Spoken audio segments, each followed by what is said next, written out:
আল্লাহ তোমার কাছে ফরিয়াদ করি, আগের যুগের সাহাবারা, ইসলামের সাহাবারা যেইভাবে ঈমান এনেছিল, যেইভাবে আল্লাহর রাসূলকে ভালোবেসেছিল, যেইভাবে আল্লাহর প্রতি বিশ্বাস করেছিল, আমরা তাদের চুল পরিমাণ বিশ্বাস করতে পারি না।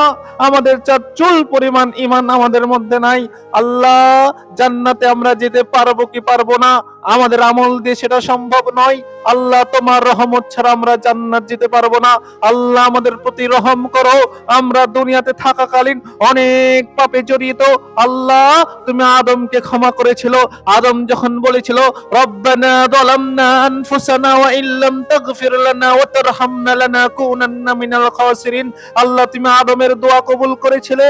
আল্লাহ, যখন ইউনূসকে মাছে খেয়ে নিয়েছিল, ইউনূস বলেছিল, লা ইলাহা ইল্লা আনতা সুবহানাকা ইন্নী কুনতু মিনাজ জালিমিন। ইউনূসের দোয়াকে তুমি কবুল করেছিলে। হে আল্লাহ, মুসা আলাইহিস সালাতুস সালাম যখন কথা বলতে পারছিল না, মুসা আলাইহিস সালাতুস সালাম বলেছিল, রব্বি ইশরাহলি সাদরি ওয়া ইয়াসসিরলি আমরি ওয়াহলুল উকদাতাম মিন লিসানি ইয়াফকাহু কওলি। এই দোয়া মুসা আলাইহিস সালাতুস সালাম করেছিল। আল্লাহ, মুসার দোয়াকে তুমি কবুল করেছে। হে আল্লাহ, আমাদের নবী মুহাম্মদ সাল্লাল্লাহু আলাইহি সাল্লাম দোয়া করেছিল, রব্বি জিদনি ইলমা। আল্লাহ, ওনার দোয়াকে তুমি কবুল করে নিয়েছিল। আল্লাহ, ইব্রাহিম নবী দোয়া করেছিল, হাসবুনাল্লাহু নি'মাল ওয়াকিল। আল্লাহ আমার জন্য যথেষ্ট, আল্লাহ আমার জন্য যথেষ্ট। তখন আল্লাহ রাব্বুল আলামিন আগুনকে ঠান্ডা করে দিয়েছিল। আল্লাহ, তুমি নবীদের দোয়া কবুল করেছো।